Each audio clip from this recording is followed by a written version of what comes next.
Is the Soviet Union one? I honestly, sir, I'm asking the questions. Is the Soviet Union one? Yes, sir, but I totally, this is the wrong type of questioning. I'll tell you what the wrong type but of actually, thing sir, is. Sir, it's my Holocaust time. Museum Reclaiming my time, sir. Oh, here Will we you go. stand with the kids who you're supposed to protect? Oh, yeah. Or will you side with the killers, bringing terror to our streets? Oh, so scared of your ultimatum. Will you resign from ICE? No, sir, I won't. No. Why not? Because, sir, that child that you're showing right there, the men and women of ICE took care of him when his father abandoned him and ran from law enforcement. Time. The most smug, cocky.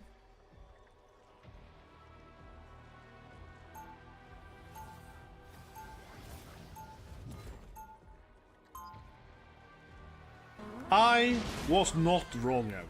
I was not wrong. I said this game was going to be better than ever. Especially the actual world exploration in EU3 is something. So what did we do here? I was talking about how just the exploration in this game, the world building, the traveling, right?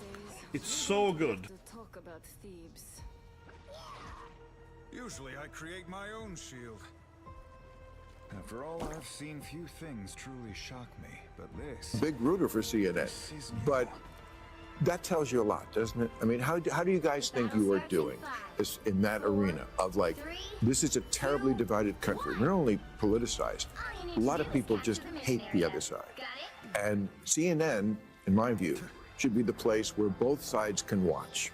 How do you think you're doing with that? CNN is the place where both sides can watch. And I think, you know, my show is evidence of that. We have lawmakers on from both parties. We'll have Elizabeth Warren on one night. We'll have Ted Cruz on another night. I think lawmakers from both parties should take questions and you should push both. Bill Maher just did it again. Caitlin Collins, CNN's self-proclaimed voice of reason, just walked into the lion's den and, surprise, surprise, got absolutely shredded. Maher didn't just call out her wokeness and political bias. He dissected it piece by piece, leaving her scrambling for a comeback. It was brutal. It was hilarious. And honestly, it was long overdue. If you thought Maher was done taking down media hypocrisy, think again, because this one's a masterclass. It all started with this short clip right here. The freezing federal funding. Who advised the president on the legality of telling government agencies that they don't have to spend money that was already appropriated by Congress? Well, as the OMB memo states, this is certainly within the confines of the law. So White House counsel's office believes that this is within the president's power. Bill Maher has had enough of the left's meltdown over Caroline Leavitt. Ever since she stepped into the role of White House press secretary, the attacks have been relentless. From the View's cackling panel to the press corps' frontmen, Jim Acosta and Caitlin Collins. Their entire playbook: corner her with gotcha questions and hope she fumbles. Case in point, that clip you just watched. Caitlin asked about Trump's decision to fire a few prosecutors, a move completely within his authority. She knew it. We knew it. But she asked anyway, hoping Caroline would stumble. Spoiler alert, Caroline didn't. She hit back with a no-nonsense, common-sense answer. But Caitlin, she couldn't let it go. Desperate to spring the trap, she doubled down. And that's when it all fell apart. I disagree with lawmakers who say that they don't have the power to freeze this funding. Again, I would point you to the language in the memo that clearly states this is within the law. All that happened on Friday night. The administration fired several inspectors general without giving Congress the 30-day legally required notification that they were being fired. I think only 2 were left at DHS and the DOJ. And then yesterday we saw several prosecutors, I believe 12, fired from the Justice Department who worked on the investigations into the president. As you know, they are career prosecutors, therefore they are afforded civil service protections. How is the administration deciding which laws to follow and which ones to ignore? So it is the belief of this White House and the White House counsel's office that the president was within his executive authority to do that. He is the executive of the executive branch, and therefore he has the power to fire anyone within the executive branch that he wishes to. There's also a case that was before the Supreme Court in 2020, Scala Law LLC versus the Customs, Bureau Protection. I would advise you to look at that case, and that's the legality that this White House... So, you see why Bill Maher would be upset? He just couldn't stand the hypocrisy from the left. So he tore into the left like a wrecking bull on Rampage. But before we get to that, here's Caitlin Collins continuing things with her usual playbook. Rapid-fire questions, loaded statements, and that smug gotcha tone. Classic move. Confuse, corner, and conquer. But Caroline Levitt, she saw it coming a mile away. Because underneath all the word salad, Caitlin's entire argument boiled down to one thing. Was it legal for Trump to fire DOJ prosecutors? And Levitt didn't just answer, she demolished the narrative. It was legal. It is legal. It's called executive authority, and Trump exercised it. End of story. But here's where it gets funny. Caitlin didn't know when to quit. She doubled down, rambling about norms, ethics, and the bigger picture, as if legal facts care about feelings. Meanwhile, Levitt stood there, calm and composed, delivering a masterclass in how to wreck woke narratives with nothing but the truth. If they bring lawsuits against you, the prosecutors who were fired, that they will succeed. We will win in court. And Yes. did he personally direct this, given they worked on the classified documents investigation and the election interference investigation? This was a memo that went out by the Presidential Personnel Office, and the president is the leader of this White House. So yeah. Caroline Levitt's calmness and sharp intellect are nothing short of impressive, while Caitlin Collins fired off question after question, each one more convoluted than the last. Levitt never flinched. She didn't fall for the bait, didn't get tangled in the word games. Instead, she cut through the noise like a hot knife through butter, separating the chaff from the wheat and zeroing in on the core issue.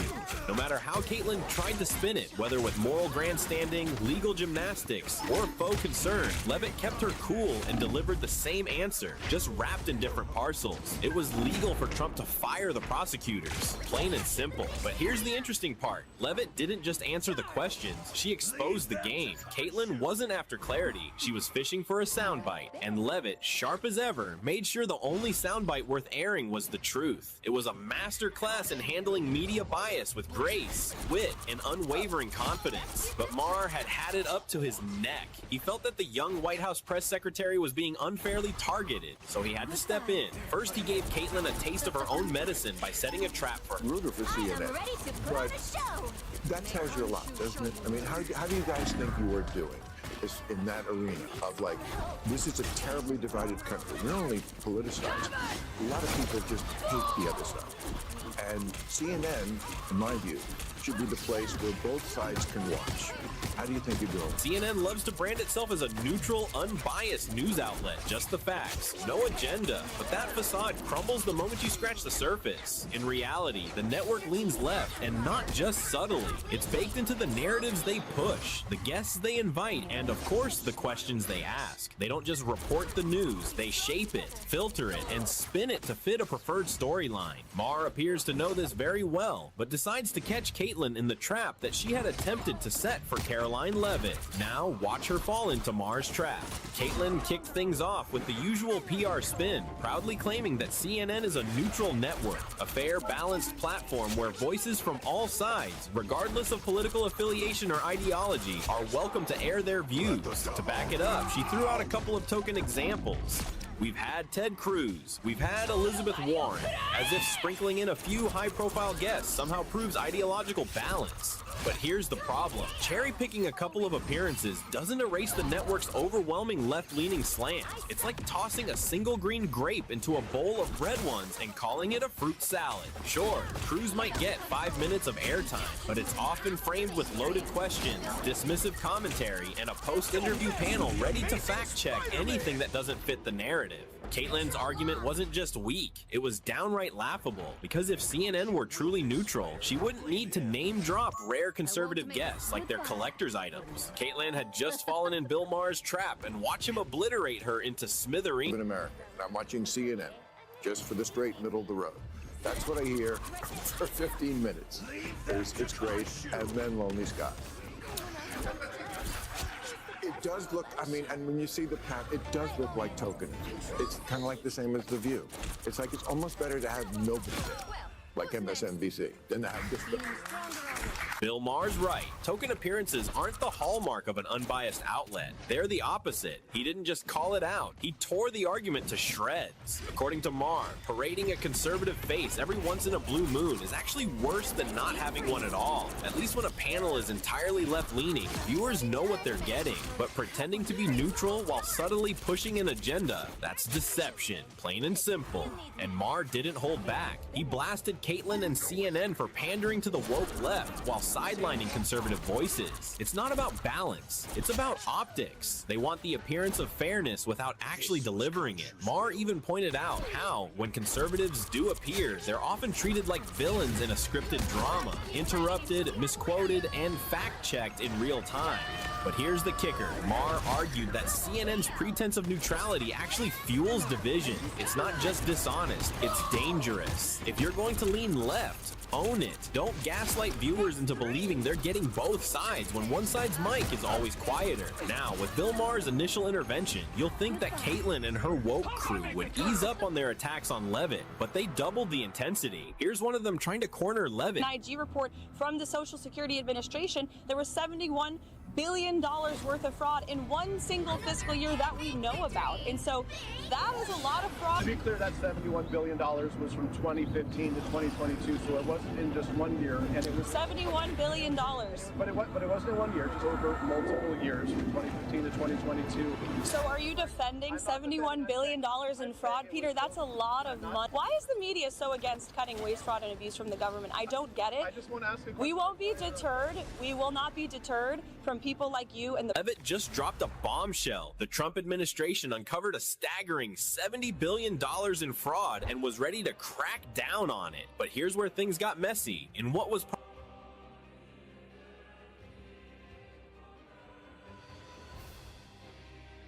You'll need a top-notch team to win this one.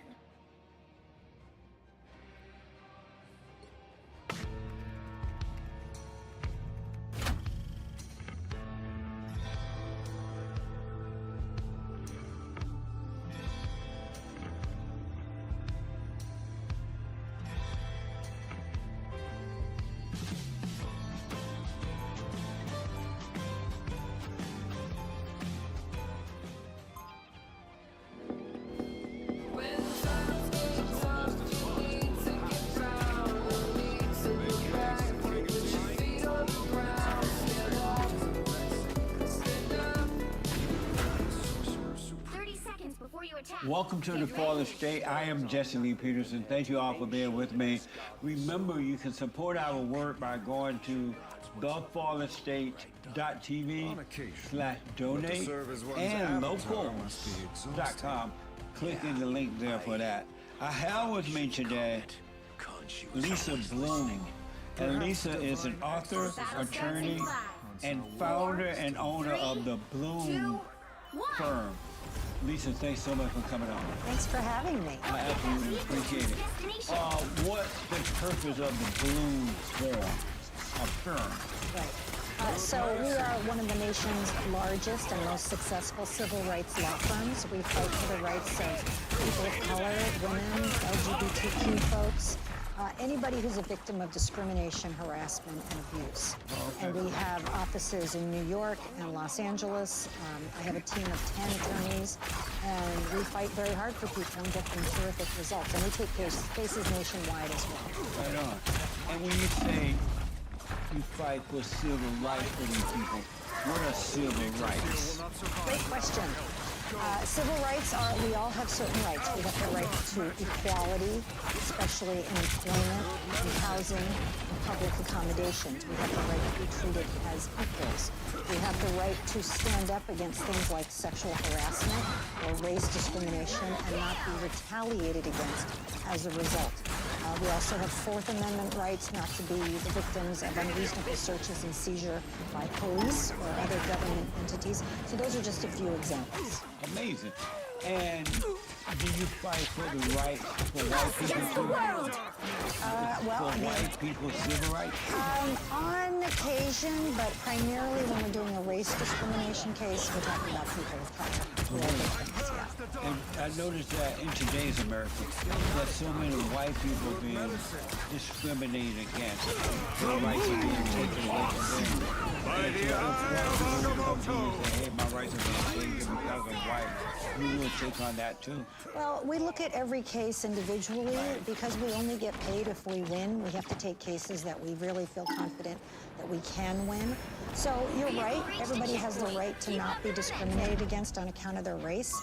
And if that happened to somebody because they are white, we would look at it just like any other case. We would look at the facts and the evidence and the witnesses to see if they have a legitimate case. Nice. And so, for the record, your mother, Gloria Allred. True. Right? Amazing. Lucky me. What was that like growing up with a mother like that? It was amazing. My mother was all about teaching me to stand up for myself, to be empowered, to be intelligent, to use my brain. She wasn't really interested in what color nail polish I wore. She was interested in what was I thinking about? What books was I reading? Was I learning to think critically? Were people in my life treating me well? Was I doing my duty as a citizen to improve the world? That was very much drummed into me from an early age. You know, before she was an attorney, my mother was a teacher, and she was one of the leaders in the teachers' union. So I learned at an early age what it means to be a union, why unions are important for working people, especially working women, so that they could get good pay and good benefits. And those lessons have stayed with me for all these years. And so were you raised by your father and mother? Or just your My mother? parents divorced when I was a baby, like 1 year old. Right. So I was raised by my mom. She was a single mom, and then she remarried when I was about 9 years old. Amazing. And so are you close to your father, your natural father? My biological father is now deceased, but I was very close to him. I have a tattoo on my wrist in his honor. It's his handwriting that says, "All my love, Peyton." That was how he signed off his beautiful letters to me. Nice. So we used to write each other a lot of letters. I would visit him a lot. He was also very much an independent thinker. He liked to read books. He liked to engage my mind. And I really loved my dad. Right on. And so, growing up with Gloria, your mother, was it like a Mama Dearest kind of thing? No.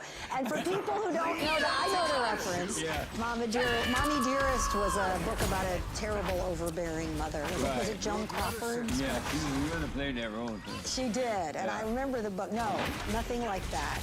My mother was very loving and cared about me a lot, and also taught me that women's rights are important. So from a young age, if I was, one day I went to school wearing pants, and back then girls, at least at my school, we had to wear skirts. And anyway, she went and fought for my right to wear pants to school. Or there was when I was a kid, there was a faculty-student softball game, but really it was faculty boy students only. And why couldn't the girls play? This was in the 6th grade. Some of those girls were pretty good players. Not me. But I stood up for their right to do it, even though I wasn't going to be part of that, right? So there were a lot of barriers to women and girls' involvement that were being broken down at that time. My mother really encouraged me to be a part of it, and I was. So you, at school, you fought for the girls to play with the boys, or For the girls to play, team? yeah, for the girls to play in the game against the faculty. It was a big faculty-student game. And if the girls were good enough, when you're talking about 11-year-olds, there's not that much difference in ability between a girl and a boy playing softball. I see. Girls should be able to play, right? Do you agree?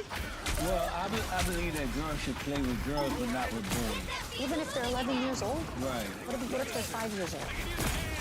They may get hurt. The 5-year-olds, girls are usually... Boys at 5 years old can throw a ball or hit a ball really hard. Let's look at girls. The girls usually mature a lot faster than boys, so I would put my money on a 5-year-old girl over a 5-year-old boy. Really? I know what you mean by but they mature in a cunning way. Now, you know what I mean? You know how women are they mature fast. On a good day, we're But cunning, they're yeah. like cunning. Yeah, maybe. I'll take that as a compliment. Amazing. So like being raised by a mother that's into, as your mother, a union, rep, union leader, There they are. political all the way. Do you feel emboldened as a woman? Do you feel emboldened? I do feel emboldened, yes. And what does that feel like? Well, when I was in college, I was on the debate team. I won a national debate championship. You have to be pretty bold to travel all over the country and debate against hundreds of college students and stand up for yourself and win. Do you still have those?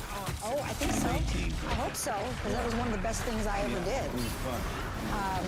And then I had a long career as an attorney. I started my own law firm about 16 years ago, and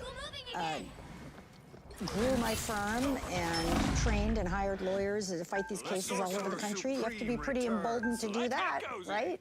You do. And so, are you married? I'm single. So you've never been married? Oh, I've been married. And when you, as a woman who emboldened and raped and did you obey your husband? Oh, God, no.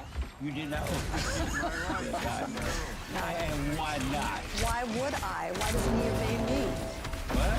Why wouldn't he obey me? Why? You really think a woman should obey her husband? Right. It won't. The marriage won't work if he does. If she doesn't obey him. Oh, okay. Have you noticed that? No, I haven't noticed that because I don't live in 1950. Meaning what? Meaning it's a very antiquated idea. You don't think women should have equal rights? I don't know. There is no such thing as equal rights. Oh. There's an order to life, but no equal rights. Do you have kids? I do. You do have kids. And are you teaching them in the same way you were taught by your mother? That all humans are equal and deserving of dignity and respect? Yes. Really? Maximum! Is that a radical idea to you? It's an insane idea. Okay. So people are not all equal. No. Okay, who's less equal? It's not about being equal. It's about being in the proper order of life. You know, God and are you a Christian? Are you Jewish? Kind of. What does that mean? I mean, Jewish. Got a lot. What does Jewish mean? It means, I guess I'm Jewish if I have to pick something, but I'm not religious. Oh, you're not religious. You are a Jew that's not religious. Yes. Meaning, do you believe there's a God? I don't know. I'm agnostic. Oh, really? And what does that mean? I'm black and slow. What does that mean? It means I don't know. No, I'm open to different ideas. I don't think you really can know. And why did you think that? Because how can you know if there's a God? But if God doesn't reveal himself to his children, what's the purpose of being God? Okay. Satan reveals himself to his children, right? And so everybody knows Satan. You believe Satan. Hell exists, right? No. You don't do you believe there's evil and a good or not? I think there's good and evil, yes. And who do you think good and evil comes from? Or where do you think it comes from? Where do I think it comes from? The human heart. Right. The heart is wicked. Some people, that's true. Yeah. And so, your kids, are you training them? Are they boys or girls? I have a daughter and I have a son and I have 2 foster sons. Really? And so, are you teaching them in the same way you were taught? That all people are equal and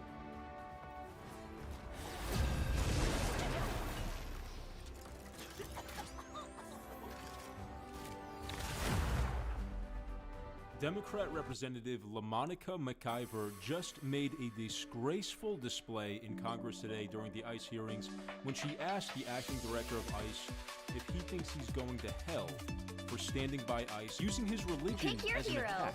It doesn't get lower than this. Take a look. We have seen repeatedly that Republicans, Trump administration, its DHS, and your agency will do absolutely anything to avoid answering for your actions. When I showed up to inspect Delaney Hall, a private prison that you contract with, I tried not to give us an oversight tour. Hear my then, command. Instead of taking accountability for ICE's attempts to keep us from seeing this facility's conditions to know if people's basic rights were being upheld, this administration is doing all they can to try to put me in prison for 17 years. Yesterday, she broke federal law and tried to storm an ICE facility as part of a political stunt. When ICE shot and killed Renee Good, Kristi Noem called her a domestic terrorist.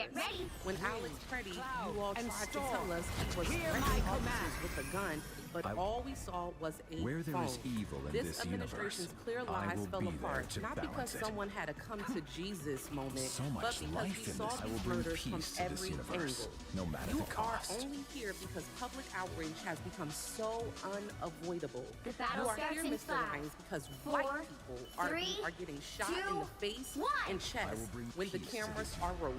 All you need to do Because is capture now the mission my area. Republican Got colleagues it? care about Gotta optics. be the best man I But can be when for the Keith new Porter Mrs. Jr., a LeBeau. black American citizen, a son, a father, and a man loved by many, was killed by an off-duty ICE agent on New Year's Eve, there were no hearings. So this is for him today. In my district, John Wilson Brutus, a Haitian immigrant, a beloved family man, died within 24 hours of being in ICE custody. He was one of more than 30 people who have died in ICE custody last year.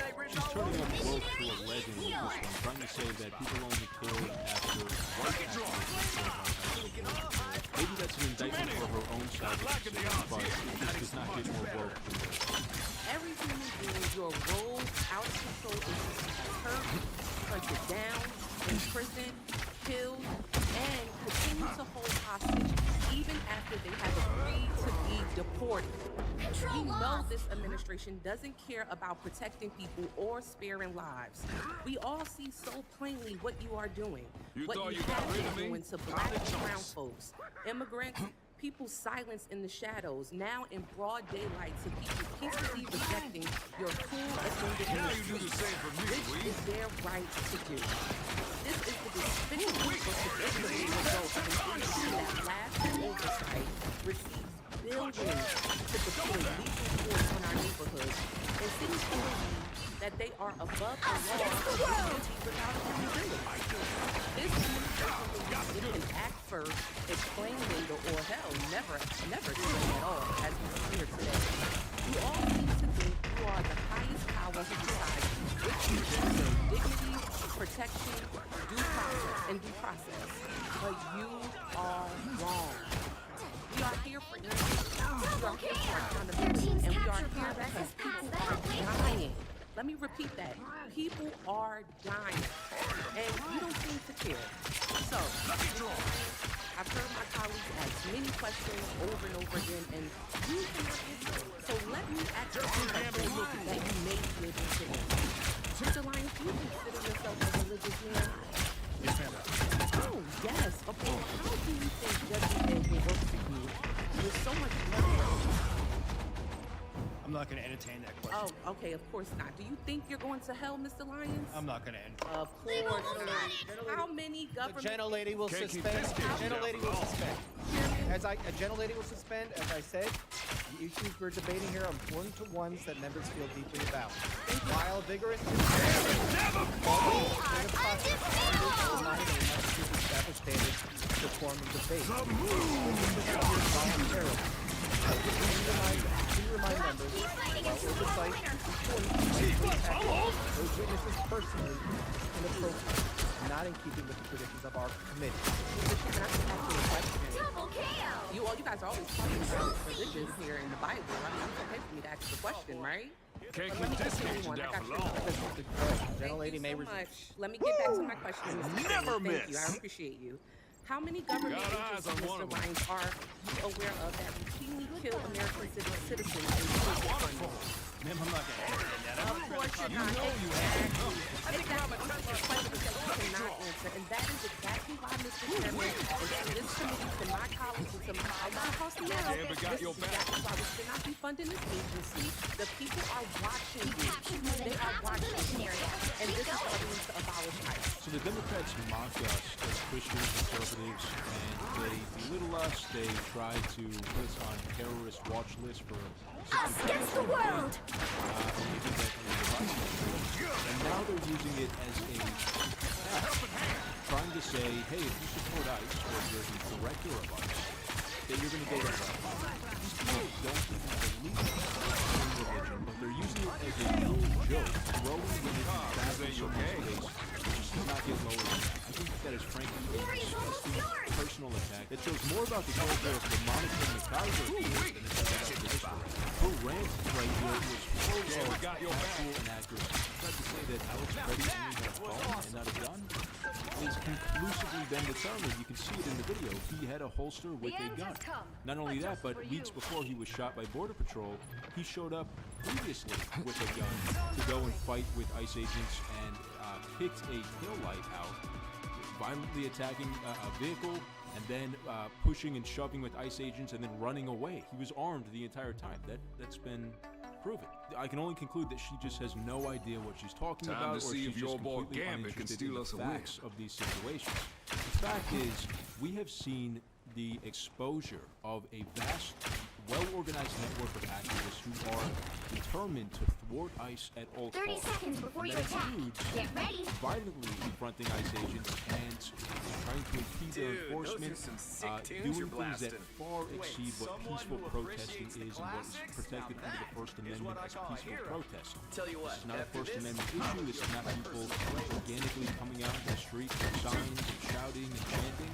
This is people who are violently confronting law Battle enforcement. It's starts just in 5, baffling to me to see that 4, these Democrats 3, can't even 2, admit the 1. truth of these All you need to instances do that is they're capture so the mission up in area. arms about. Got it?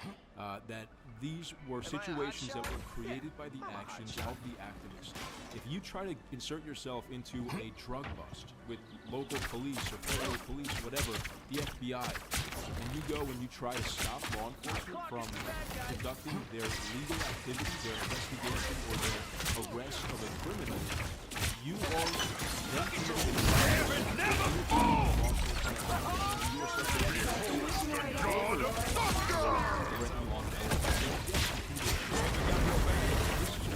common sense stuff. I know that I'm not telling you any breaking news here, but it's amazing to me that the Democrats seem not to understand this.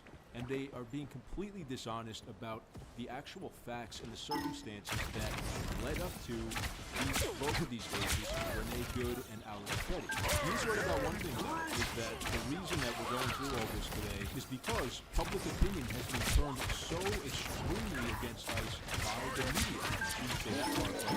That is what it's about. The media and inflammatory rhetoric by Democrat lawmakers like yourself have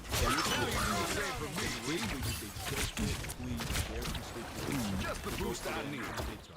They're trying to use dramatic, hyperbolic language to describe ICE enforcement, to paint them as Nazis, to paint Donald Trump as Hitler, or the leader of the army, to desperately make the case that you need to vote for the Democrats to stop all this evil from happening. When the fact of the matter is, this is all precedent. You cannot say it enough. What Trump is doing is he deported 600,000 people in 2025. 1.9 million people accepted to offer by the administration. Vast number of Trump deportations, 600,000 people arrested and detained. You thought you got rid of me? This is only a fraction of what Barack Obama, George Bush, or Bill Clinton used ICE to deport. Their numbers completely eclipse the Trump administration's, and they won't admit that. They refuse to admit that this is all precedented, that this is normal and legal activity. There's nothing evil about ICE. They're doing this because they have very young women who are putting themselves at risk to go and carry out immigration. And if you were trying to create more situations like this, Never fall! Now you do the same for me, this sort of divisive rhetoric. You'll have to keep fighting until we have a winner.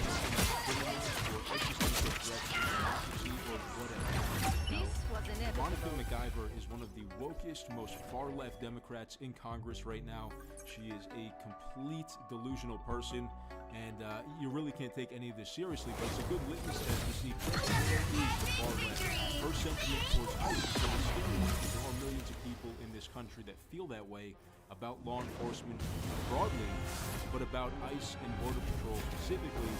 The Trump administration is not going to let up. They're going to continue to enforce immigration law, and I'm afraid that we're going to see more activists coming out bolder and more brazen to interfere with and confront law enforcement in this manner. That's going to lead to just more dangerous situations. It's a terrible recipe for disaster.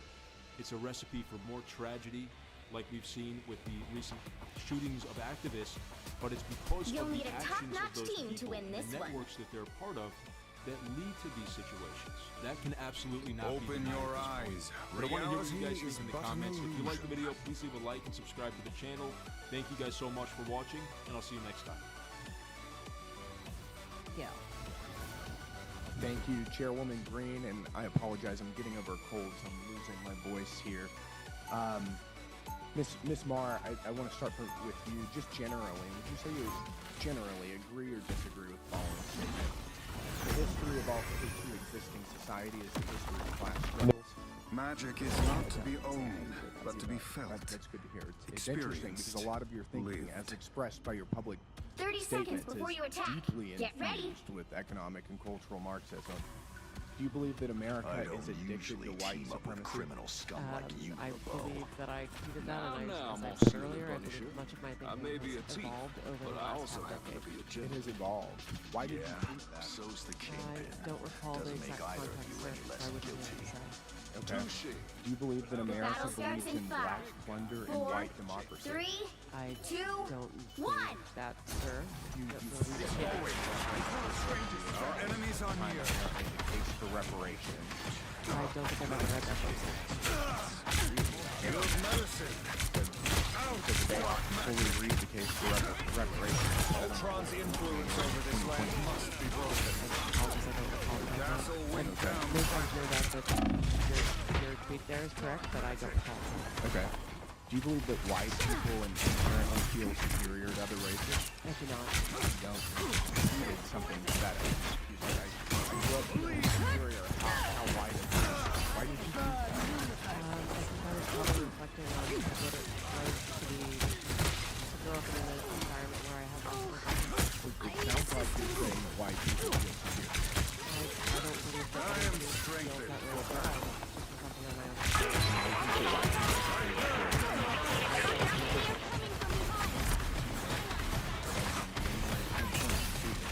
Yes, the North, yes, all of us, yes, and yes. Yes, our original collective sin and unpaid debt, yes, reparations, yes, I don't believe that was a reference to peaceful reparation. By the eye of Agamotto! I think this is a reference to the organic That's a bizarre way to frame what you tweeted. Okay, how much reparations did you Okay,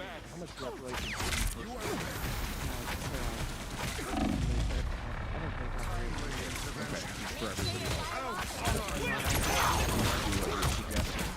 Do you believe that moving legal, and I respect Feel no shame in defeat by why did you Doctor refer to it as Strange. counterproductive? It's a very different way to describe it. it is both morally wrong and counterproductive as well as being It's hard to be mad about the protests in reference to the yelling or protest, not prioritizing private property and the system of oppression. You didn't condemn the you said that it was counterproductive. NPR also promoted a book called Indefensible, which is taxpayer dollars.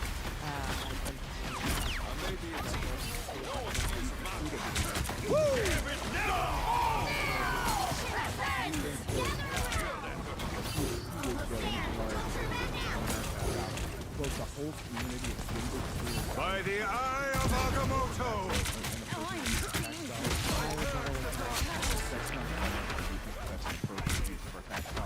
I think our tax dollars should be used or to be able to provide a wide range of I'll take that as Vehicle reached a checkpoint. Keep up the Your health advisor at NPR also stated in an interview that, quote, fear of medicine is more harmful than actual fact. you like to explain how fear of fatness is more harmful than actual fat? That's an editorial at NPR. I am not familiar with the editorial, and I don't believe that was published during my time here. It's called Diet Culture is Everywhere. Here's how to fight it. Do you think that that's an appropriate use of taxpayer dollars? I think any reporting on health is an appropriate use of taxpayer dollars, yes. And you think that editorializing fat is not a health approach? I don't know what that article is, sir. I'm not familiar with it. Do you think that basic accommodations like doorways or sheet beds represent quote latent fat? It's also do you think civility is racist? No. Ran an article entitled quote when civility is used as a against leave me consider. Maybe it's would you like to explain? I'm not on the editorial section. NPR is new. This is editorialization. I can read it. So many people tell her in the United States civility is very much to place of legal it is responsible for containing and preventing social mobility and preserving the status quo. This is horrible. I'll spend all of my time wasting magic on you. I am strength. By the eye of Agamotto! Thank you, Mr. Dell. I now recognize the gentleman from Texas, Mr. Fallon, for 5 minutes. Vehicle reached a checkpoint. Keep up the pace. Double KO. Leave me, darkness!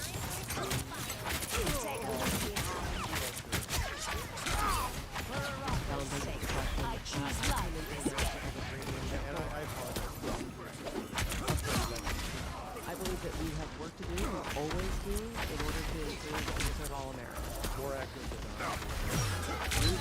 Leave me, darkness! We wake up every day with a desire to be fair, and it is part of why desire to be fair. Okay. So you would not describe NPR as objective? I would. You would. This turn of 6 questions. Destroy the menace. Don't let anything stand in your way. Yes. Thank you. So I found it interesting that CBP's recent goal was to promote efforts that ensure fact-based journalism that promotes a system of ideological Hard and dangerous! So, this is 2023. PBS had a program. I have not seen so many spiders since when President questioned in other words, you have to go describe Biden. I love your set. This is real firepower! There were but fortunately, there's space. Just it was long. Democrats kept going, and this is small. I'm sure you're aware that Hunter Biden had a last. I am, sir. Mortal pain is there were no many match stories for written the about sorcerer. that. I'm opening a portal. And in 2020, unfortunately, NPR's managing editor for news refused to cover the story and he branded it a, quote, waste of time, not a real story, and a distraction. And instead, unfortunately, of NPR A shortcut to space by the eye of Agamotto. That led to experts say attack on Hunter Biden is it's an unfortunate thing to Hunter Biden. But we all did talk quite a bit about the Mortal pain is no match for the Congressman, sorcerer. I would love to say that we actually believe we made a mistake on the Hunter Biden laptop story. And I appreciate that. Thank you. How many times have you all interviewed Adam Sandler? I'm sorry, I don't have that number. It was 25 times. You know how many times NPR interviewed Chairman of this committee, James Cuomo, about the live impeachment Hunter Biden tax evasion, illicit business dealings with Biden family? I'm sorry, I don't know. With that zero. Ms. Kerner, you're aware there's a political spectrum. It goes all the way from far right to far right, and everywhere in between.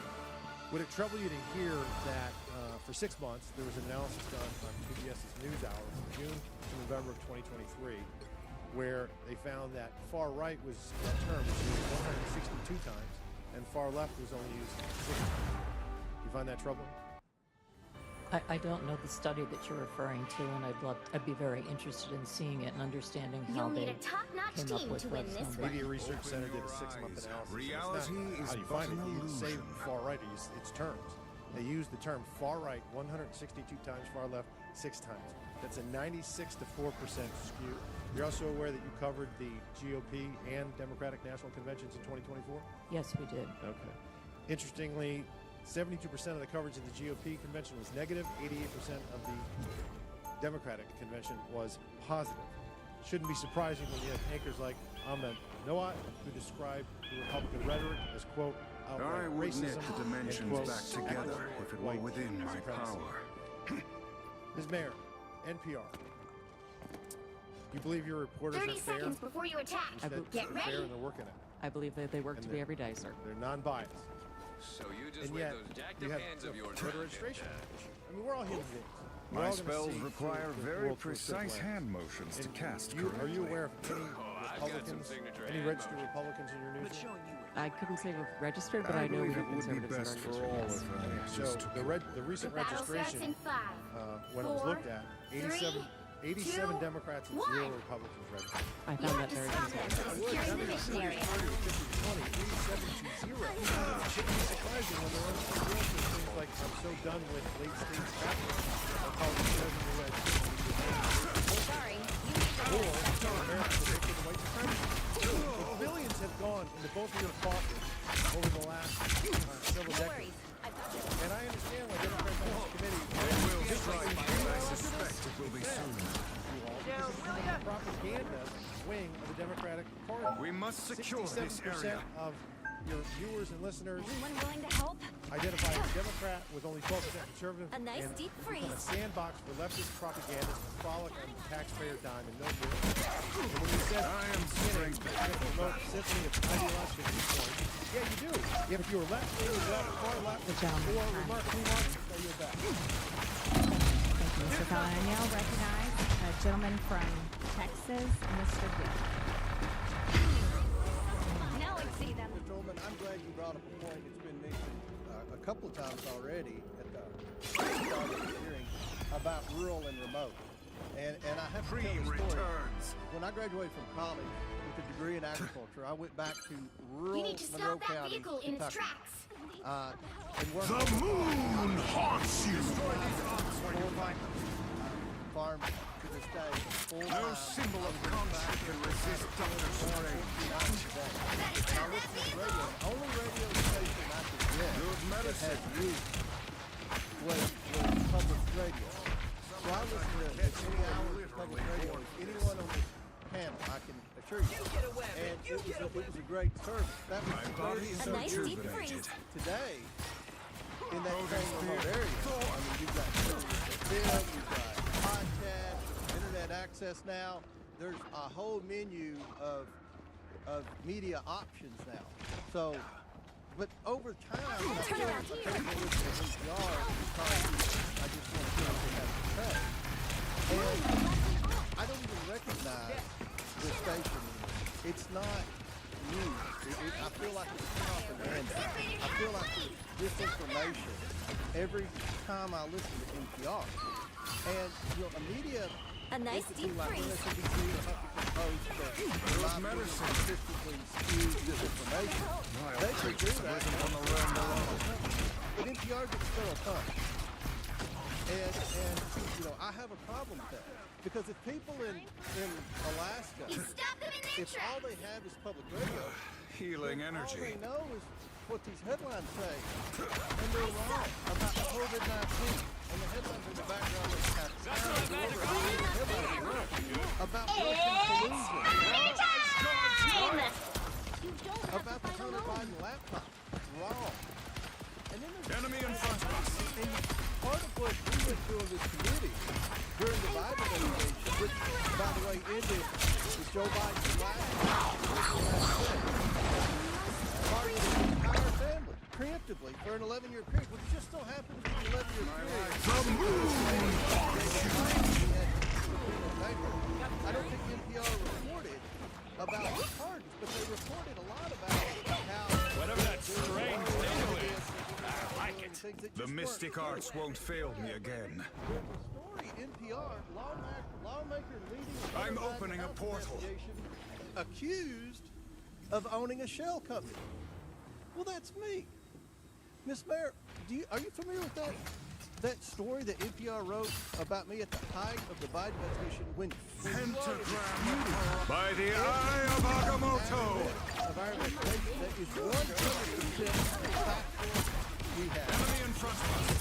Hundreds of pages of evidence, hundreds of pages of bank records, hundreds of pages of emails. You know the story that NPR wrote about shell company?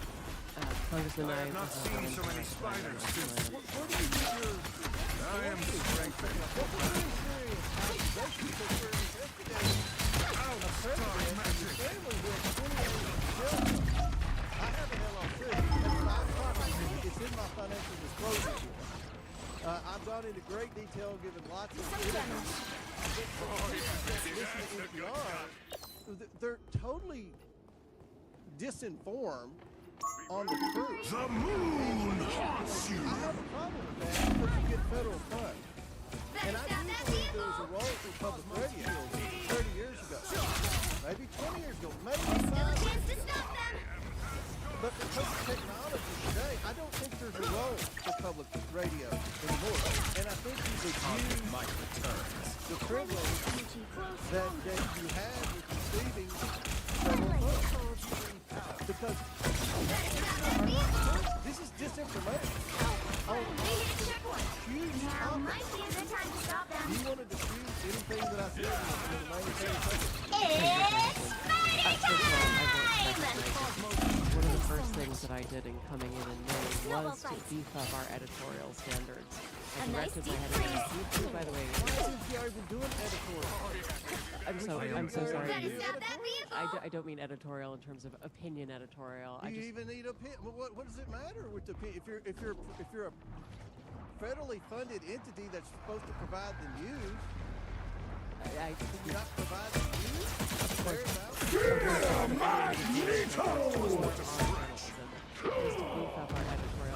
It's now or more editors to make sure that we have more points of view reflected in every story. I've engaged in a number of actions I don't think Thank you, Mr. Chairman. I now recognize Mr. Garcia from California. This hearing of the Subcommittee on Delivering on Government Efficiency will come to order. Welcome, everyone. Without objection, the chair may declare a recess at any time. I recognize myself for the purpose of making a Good morning. At the DOGE Subcommittee, we are continuing our war on waste. That means rooting out spending that is unnecessary, wasteful, and frankly un-American. Today we are looking at the more than $500 billion annually to fund public radio and television. A big chunk of this subsidy flows to National Public Radio and public broadcasting. Born again! NPR and CBS are the big, usually-based entities that create and distribute much of the news and educational content currently seen on public radio and TV stations across the country.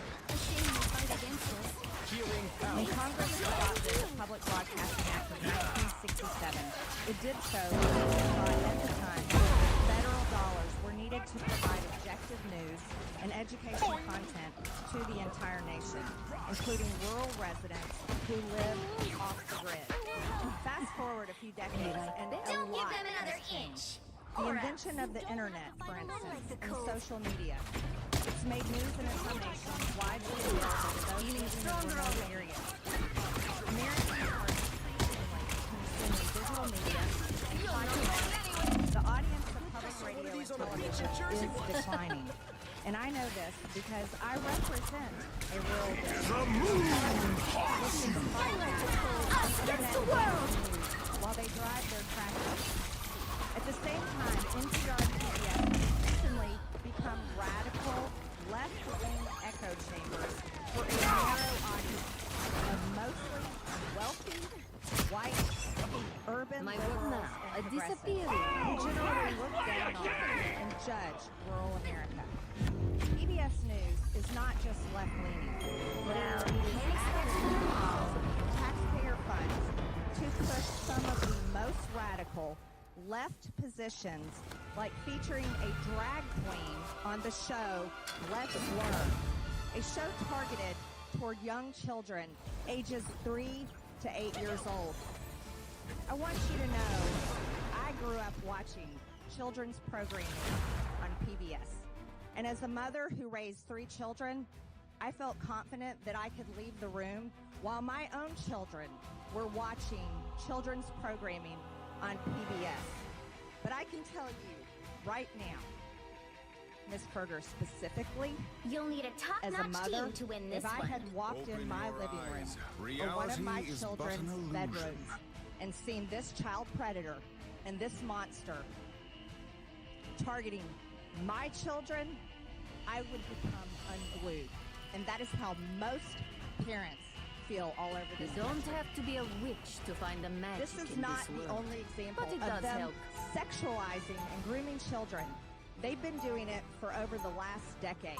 In 2015, PBS produced Frontline put out a documentary, Growing I've made Up my share. Trans, Don't have to be a that takes witch to find viewers the on an magic in intimate this and world. eye-opening You know a journey word I don't inside the like? struggles and choices 30 facing seconds before you transgender attack. kids Get and their ready. families. I'm not a This hero. means that I'm the PBS is Punisher. one of the founders of the trans child abuse industry. If I tried to contain all it, while I wouldn't making last long. taxpayer I channeled money. it. Brainwashing and transing children is an issue so And then hated when you by unleash the parents power, across the country there's nothing that like it was that a in the driving world. force in the landslide battle Republican starts in and Trump 5, victory 4, in the 2024 3, election cycle 2, and presidential 1. race.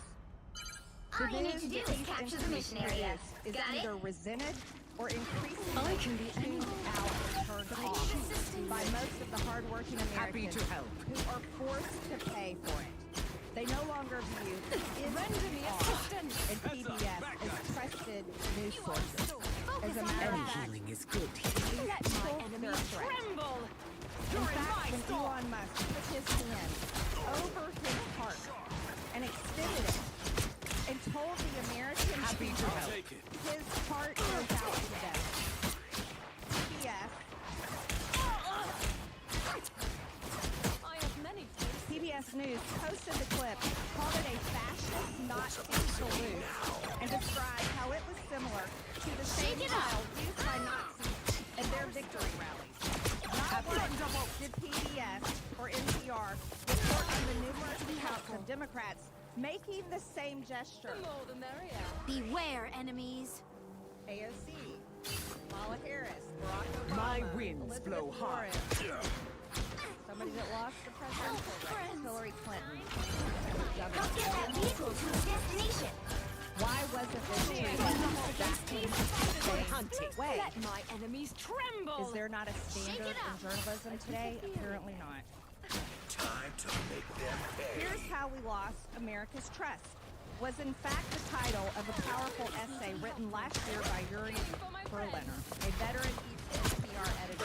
In this essay, Berliner described how NPR's downward spiral accelerated greatly during the first Trump administration. He said NPR dedicated efforts to damage the Trump presidency via relentless pursuit of Russiagate rumors that the Trump campaign colluded with Russia over the election. NPR host interviewed Adam Schiff, then the top Democrat at the House Intelligence Committee, 25 times about Trump. But they made no mistake, and the Mueller report found no evidence that the Trump campaign had colluded with Russia because they did not. Berliner also described NPR's passionate embrace of left-wing DEI ideology that Americans clearly reject, as evidenced by the November election. NPR's language and style guide was shaped by race and gender-based affinity groups that dominated the internal culture of the organization. NPR journalists were to ask everyone they interviewed their race, Vehicle reached a checkpoint. Keep up the and momentum. enter it into a centralized tracking system. This Any tracking human system spirit. embeds DEI into the fiber I lift of up its my content. comrades. Sounds like racism to me. It's a software attached to NPR's content management system where these reporters and producers submit information about their sources' race and ethnicity, gender identity, geographic location, that's kind of scary, and age range. The tool allows NPR to track the demographics of their sources in real time to allow supposed diverse sources, but NPR has no real interest in diversity, like having diverse viewpoints. Berliner tried to sound the alarm on this when he checked voter registration records of the editors at DC's NPR headquarters and found 87 registered Democrats and 0 registered Republicans. But NPR treated Berliner like a dissident in the old Soviet Union. He was driven out of and the ringleader of that effort was NPR's then newly appointed CEO, Catherine Mark, who is before us today. She dismissed Mr. Berliner's wake-up call as profoundly disrespectful, hurtful, and demeaning. In other words, instead of viewing it as a chance to finally right the ship at NPR, she doubled down. In doing so, she made clear how any further internal dissent would be dealt with on her watch. And that does sound and no one should be surprised. NPR installed her in the top job after Ms. Marr was firmly on record with a litany of public comments and social media posts displaying her ultra-progressive views, her scores We are undefeatable! So now it's up to Congress. Tremble before fire! Americans are going to continue to provide her and the organization that happy to help her in charge, really late after they do these things, with taxpayer funds to continue to pursue their progressive or rather communist agenda. For far too long, many taxpayers have been forced to fund biased news. This needs to come to an end, and it needs to come to an end now. So I am glad Ms. Marr and Ms. Kerger accepted our invitation to show up today and be held accountable to the taxpayers. I look forward to them answering our questions in full public view and explaining to the American people why they think they deserve Americans' hard-earned taxpayer money. I request unanimous consent that Representative Jim Jordan from Ohio, Representative Ro Khanna from California, Representative Emily Randall from Washington be waived on to today's hearing for the purpose of asking questions. Without objection, so ordered. And with that, Pick your hero. I yield to Ranking Member villain. Lynch I'm not for his judging. opening statement. Thank you, Madam Chair. I want to Open thank your the eyes. witnesses for your willingness to Reality come is but forward an illusion. and offer your advice and testimony to this committee.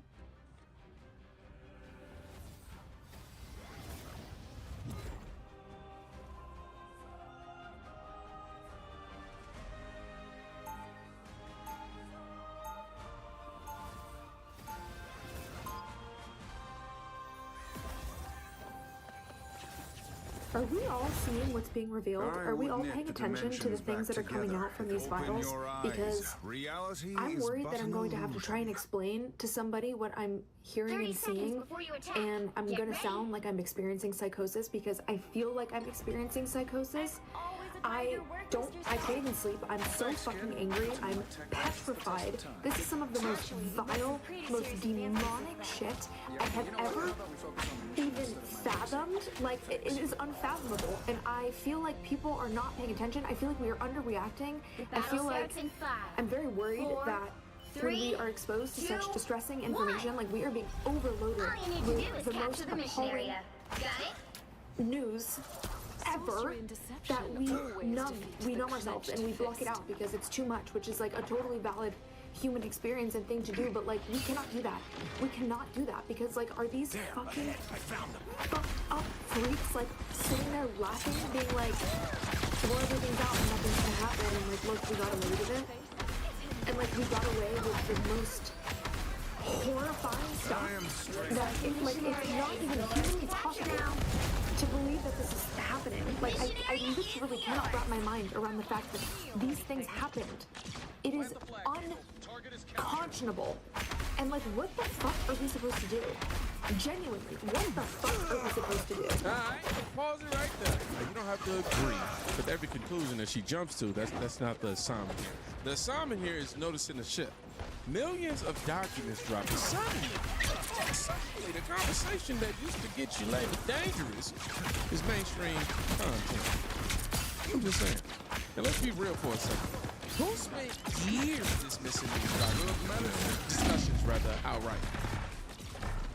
Was it not legacy media? Political commentary lanes leaning to the left? I'm just saying. They don't look friendly. Now the tone is changing. Now the tone completely changes, and we just pretend none of it happened. Nah, we're not gonna do that. Not over here, not in this room. Let's keep moving. What were your thoughts about the Epstein files with 3 million pages being released, and now we're hearing that Bill and Hillary Clinton have both agreed to testify in the House ahead of the contempt of Congress vote. What are your thoughts about that? Well, this is certainly something we were talking in my meeting today about what I'm going to talk about on the next Friday, because it's just too interesting and also, I can't believe I'm saying this, but what is QAnon going to be a policy? QAnon, which believes in Don't mess with the amazing Spider-Man! Democrats and babies. But they were kind of harping a lot on the idea that the police are running this pedophile ring, and I made jokes about them. I also made jokes after the Epstein thing happened originally that were on the idea of, obviously there was some smoke there. But now with all that's come out in the last couple of weeks, it's no more than smoke. It does look like anybody who was at all able to get in touch with Jeffrey Epstein, he was doing it. They just, and then they all lied about it. Everybody has, and the arrogance also of thinking they could use their real name in an email, which they did, and didn't try to couch it in, when I used to get high. Maximum pulse! I want shirts, please, and no seeds in the shirts for the stuff. We had to sort of no, they're just openly talking with emails about this sort of, sexual perversion, and that they were all doing, and lots of people you didn't think, or never imagined were doing it. I see these names come up. Judge, jury, execution! Yes, a lot of crazy names, but you know what? You want those wrong about that, guys? And now, this, y'all. This is culture flipping in real time. Bill Maher, Carrillo critics, basically saying, maybe not all the smoke is fake. That's not a small moment, y'all. That's establishment tone recalibrated, if you ask me, because understand something. When mainstream voices admit ground shifted, it usually means public sentiment crossed the threshold that they can't ignore anymore, which means they don't lead change. They only catch up to it.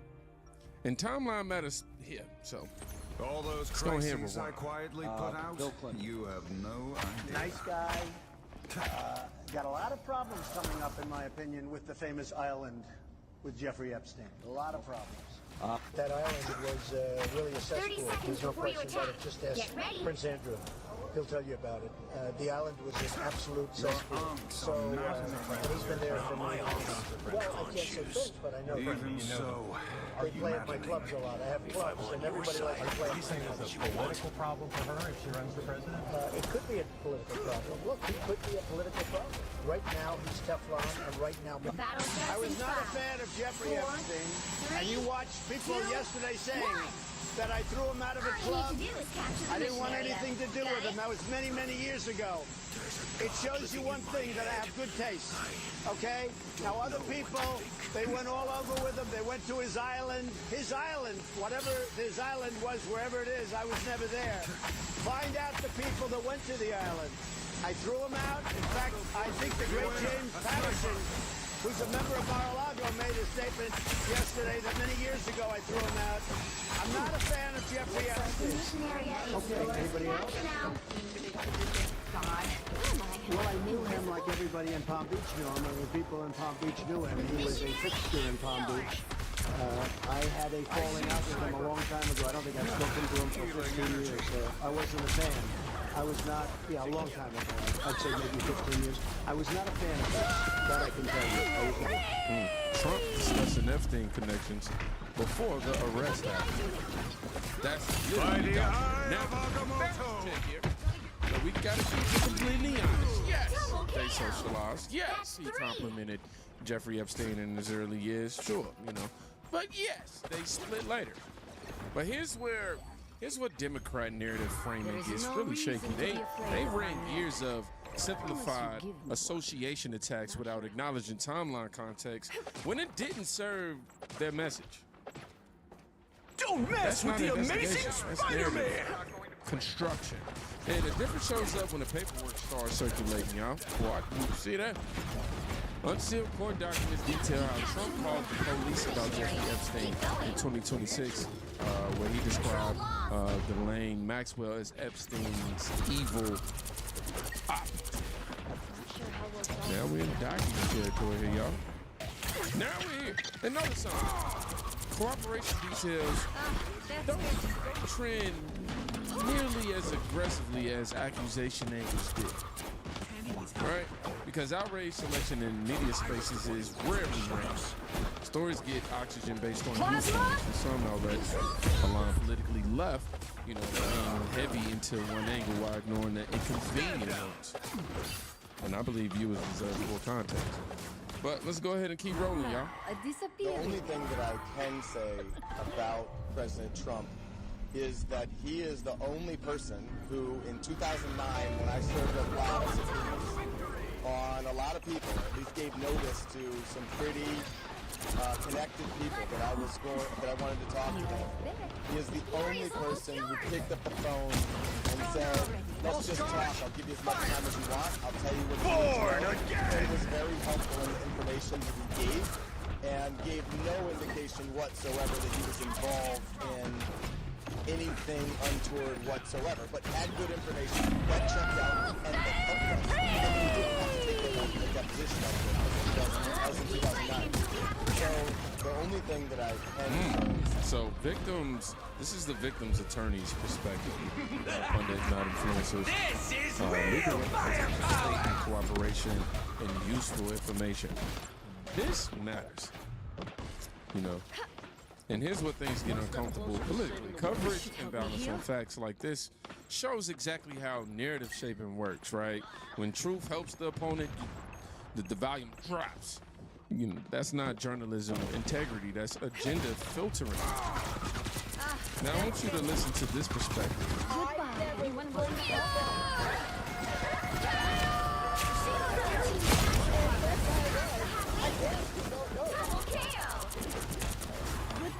But I never spoken about Trump. That's not the point. But the fact that some of you are mad at me because I won't say that. Let's keep fighting until we have a winner. Don't mess with the amazing Spider-Man! Like we said we saw his name and all this stuff. Okay, because if it was all of it was what it says it was, why wasn't that information out in 2016? When he was running for election, they drug out everything on that man. Why didn't they pull out that ball? But let's just knock politics off the table for a second. I've made my share of mistakes. If you but I am fighting every day to make on amends. Trump's name, you do not get it. We're talking about children. We're talking about children. 30 seconds before you attack. Get ready. Now this hit different. You have a victim pushing back, pushing the narrative back, focused towards the victims instead of trying to get some sort of political scoring. The actual victims, the children. And that message ironically contradicts how often Democrats leverage this issue, in terms of rhetoric for attack value. 5, 4, Because exploitation shouldn't be campaign ammunition. All you need to do is capture the mission But area. let's not Got it? rewrite history. We must stop It was used doom that way. schemes before And Washington reality still treats unravels everything like a around us. chessboard. Don't believe me? Watch. It is a shame. NBC News broke the story today. I don't know if you saw it, that the Democrats are already saying, if you bring President Bill Clinton and guests testify, if we're bringing President Trump, what do you think of that? I think they might say that, but they've already brought me. See, I've been brought. They had me indicted many times. They didn't do that. Do you think if the Democrats win, It is a shame. NBC News broke the story today. I don't know if you saw it, the Democrats they did. are already saying, if you bring President Bill Subpoenas, press sound bites, headlines designed to look explosive. But once you look closer, for years, Democrats and legacy media pushed the idea that Trump had some deep Epstein involvement. Non-stop insinuation. Non-stop framing. Despite flight log evidence to the island, documented cooperation with investigators, victim attorney testimony confirming assistance, law enforcement recollections of outreach. Yet the same energy didn't exist when names aligned closer to the political orbit surfaced. That's not accountability. That's narrative talking. And this is why people don't trust institutional messaging anymore. Because when outreach looks selective, credibility collapses. So you know what we about to do? We're gonna keep going. Michael Jackson used his life to protect children, yet was misunderstood by the world as a criminal. Neverland, this mysterious place, was not as simple as the outside world thought. Recently, a previously undisclosed truth was revealed. In Neverland, Michael Jackson shielded children from the forces of darkness, keeping them away from the terrifying reality of Epstein's Island. He provided children with a sanctuary, protecting them from harm and abuse, yet was misrepresented by the media and the public as a criminal. He was falsely accused of abuse, while the real abusers remained undisclosed. Macaulay Culkin and other celebrities publicly defended Jackson, proving that he was not only a musical genius, but also a hero who fought for the safety and protection of children. He not only protected children from physical harm, but also helped celebrities like Britney Spears, offering her advice when she faced control from her father, protecting her freedom. Today, as more truths are revealed, we can finally see Michael Jackson for who he truly was, a hero who sacrificed for others. Now we pivot into cultural narrative. And this matters because media influence doesn't just touch politics, it shapes reputations. We have it and we have to keep it. Public perceptions, public memory, the perception of guilt. And here's the reality nobody likes to say out loud. Hollywood media ecosystems lean heavily left politically. That's just data. Donations, voting trends, influence circles. So when stories from consistently attacks one side harder than the other, people start asking the question. That skepticism didn't appear overnight. It was from watching coverage patterns on repeat. And that's with the amazing Spider-Man at the edge of the internet conversation. Always count on me.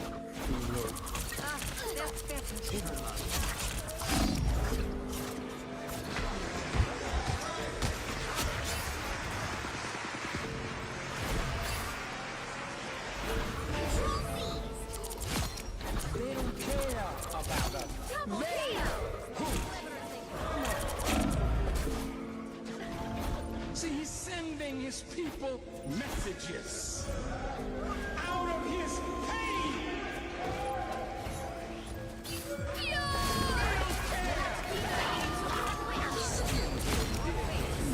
Everybody gone mad. Situation. Everybody allegation. In the street, on the news, everybody knows. Bang, bang, shot dead. Everybody's gone mad. All I want to say is that about us. Beat me, hate me. You can never break me. Will me, thrill me. You can never kill me. Chew me, sue me. Everybody do me. Kick me, kite me. Don't you black or white me. That's what Michael was talking about.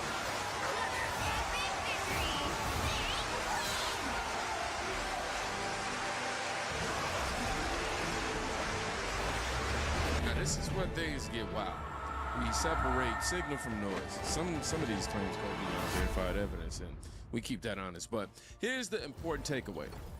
When institutions lose trust, alternative narratives, they fill a vacuum. And a major driver of that distrust, years of media framing aligned with Democrat political priorities that viewers later discovered were incomplete or very selective.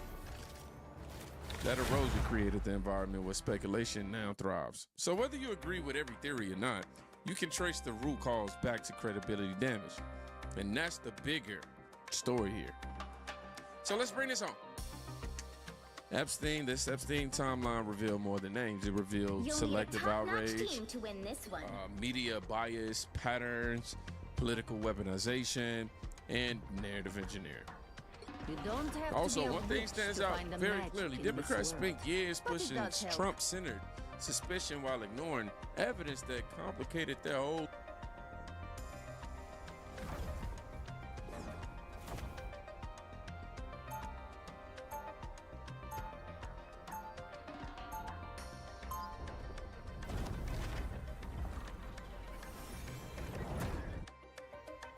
I've made my share of mistakes, but I am fighting every day to make amends. 30 seconds before you attack. Get ready. Whoa! Look at you, little guy. Oh, you are even cuter than Rocket. And apparently just as feisty too. Yikes.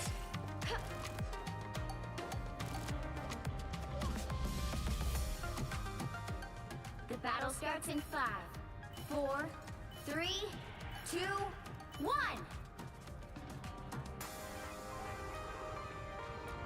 Oh boy. Here they come.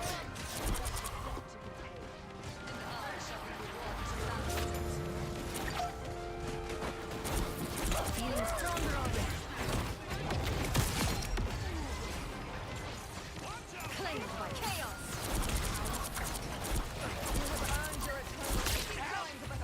Pretty bad over here. Spiders exterminated.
against the world.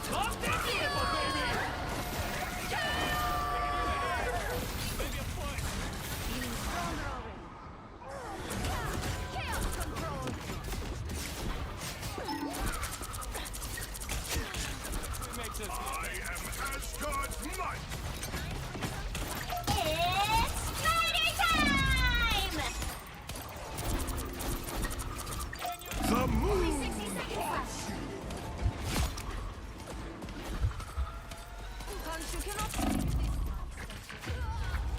Oh boy. Here they come!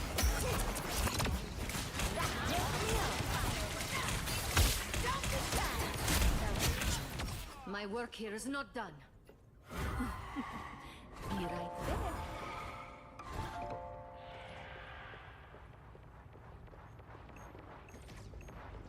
Down to 30 seconds.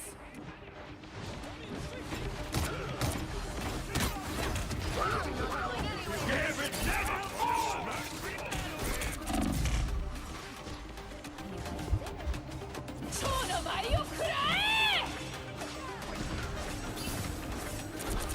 The final 10 seconds.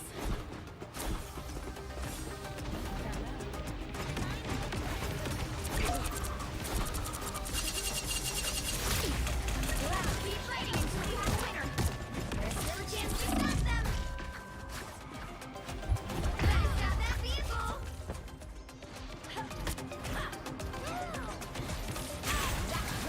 They hit a checkpoint.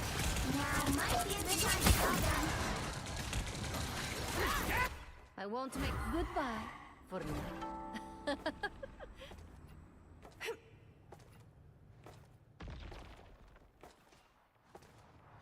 Better stop that vehicle.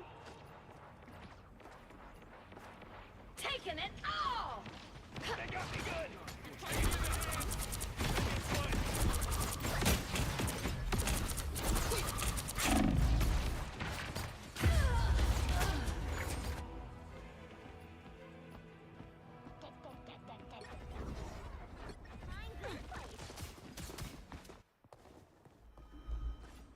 Iron Fist, ready to fight. Better stop that vehicle. They've made it halfway. Stop them. It's party time!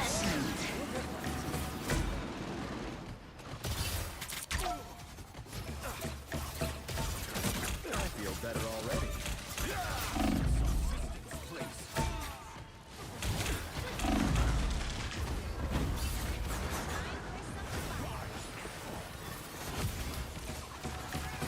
There's still a chance to stop them. Better stop that vehicle.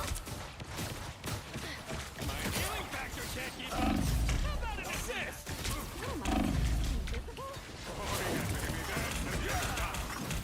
Give it never fall!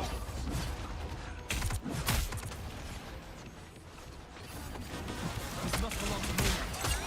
Us against the world. I have risen. Disappear. Born again! They hit a checkpoint. Now might be a good time to stop them.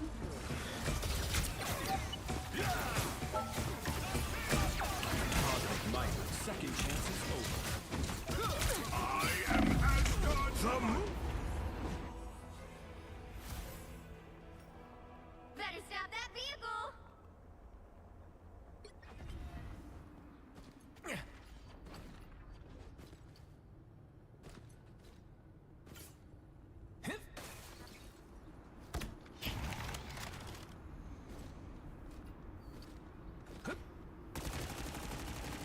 Better stop that vehicle. I'll patch you up. Use medicine. The keyholes are more dangerous. There's more than one. Almost bowed out.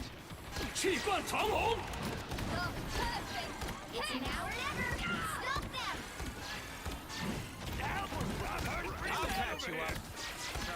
Follow the enemy. See? Sorry about your rocking helpful. Don't mind me. I'm just dying. You're ready for action.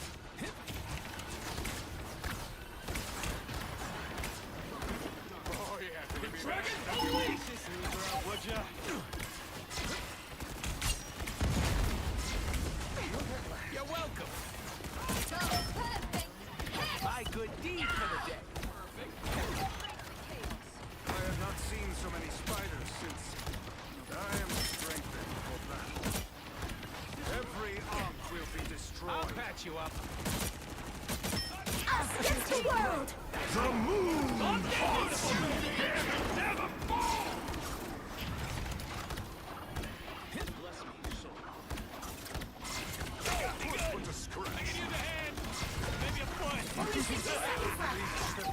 This is real firepower! Oh yeah, baby, that's the good stuff. Nothing here. Suspicious. My good deed for the day. I'll patch you up. Come on over.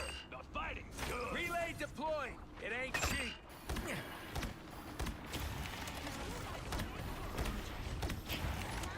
Down to 30 seconds. It's fighting time!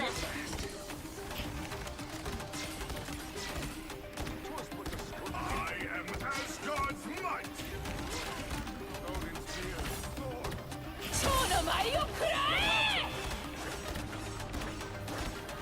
The final 10 seconds.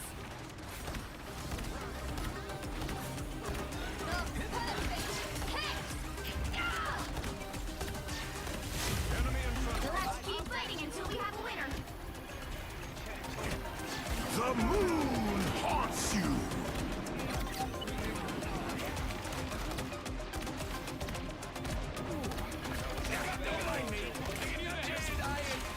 Armed and dangerous. The heroes are more dangerous. There's more than one. Armor patch here. Hey up. This is Another epic victory. Big win!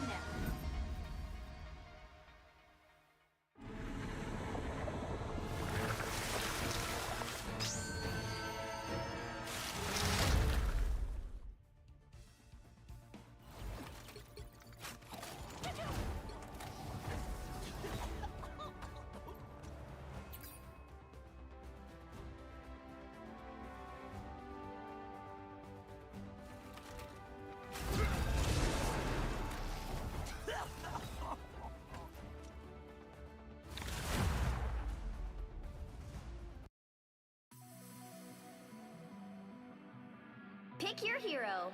Or villain. I'm not judging.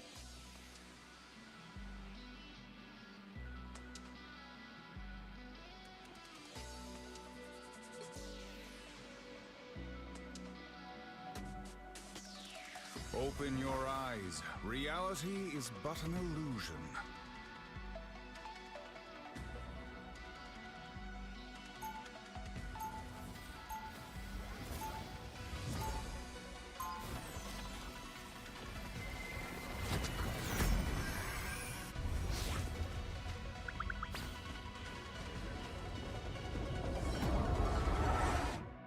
I would knit the dimensions back together. 30 seconds before you attack.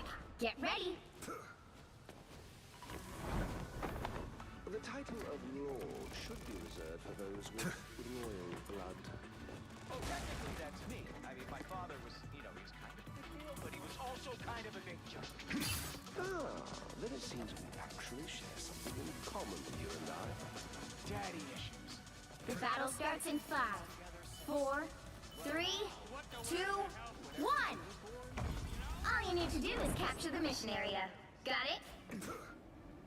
A gala fit for a king? Really, you shouldn't have.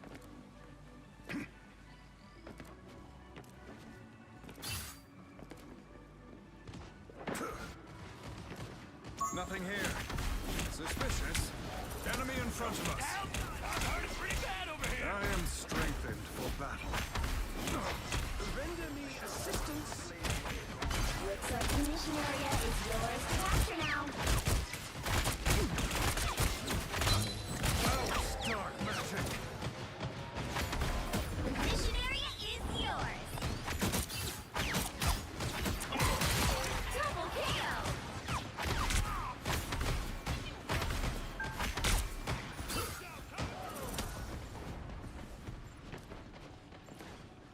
Farewell.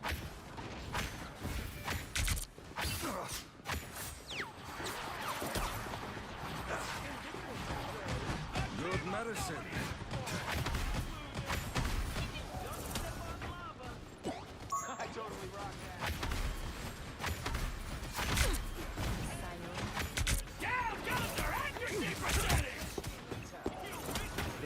got me good. I can use a hand. Maybe a foot. I burned the darkness.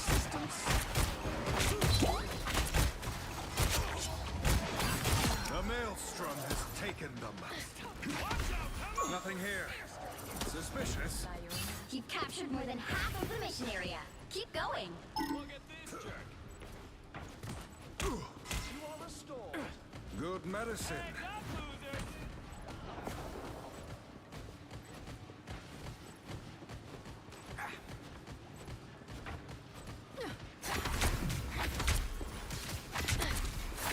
I'll just fight. Take this loser out, would you?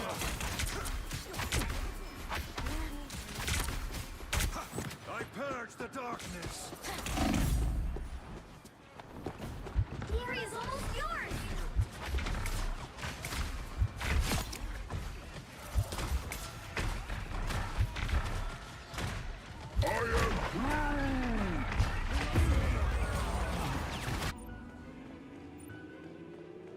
Control lost. By the shades of the Seraphim, I return. Milk, eggs, butter.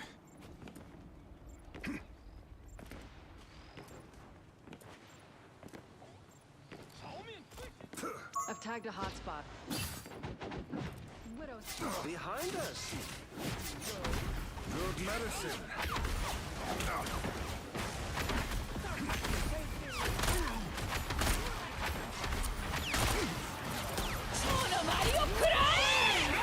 Supernova! Got me good!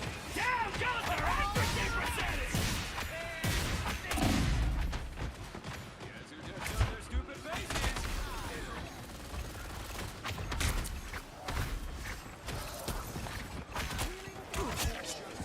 Their team's capture progress has passed the halfway point. Control C's. You should all be. I am strengthened for battle.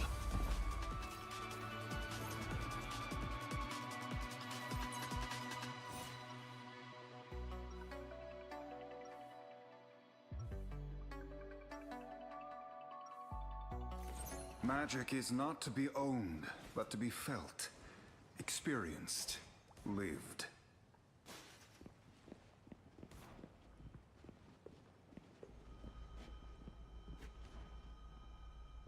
Seconds before you attack. Get ready. So you just wave those jacked up hands of yours around and, poof? My spells require very precise hand motions to cast correctly.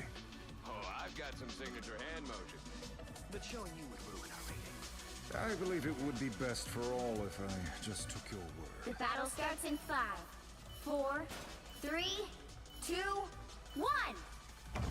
All you need to do is capture the mission area. Got it?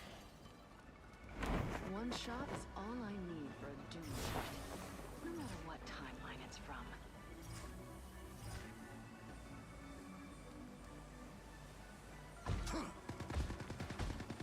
Oh, they do not look happy. Pentagram of Parala. By the eye of Agamotto! Looks like the mission area is yours to capture now. The man named Castle. Keep us alone! Out, dark magic! Down, down, your accuracy percentage!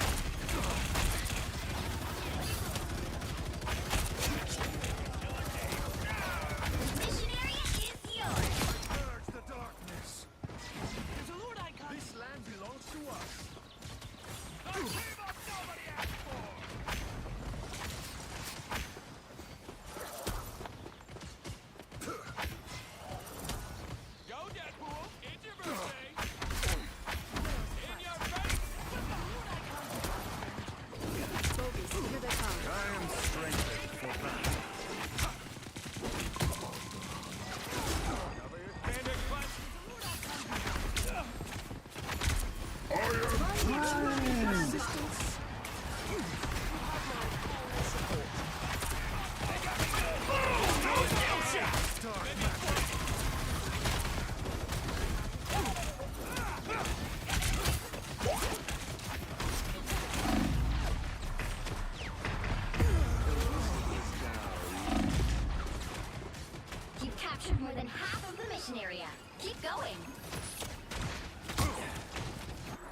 doctor is in.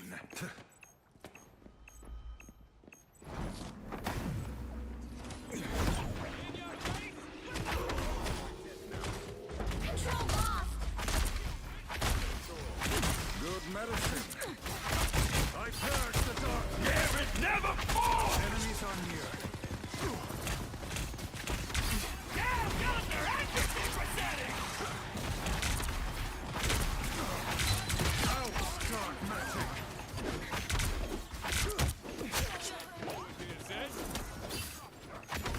They got me good! I can use a hand, and maybe a foot. You have my full Control seized. Does a Lord Icon do bonus damage? The team up nobody asked for!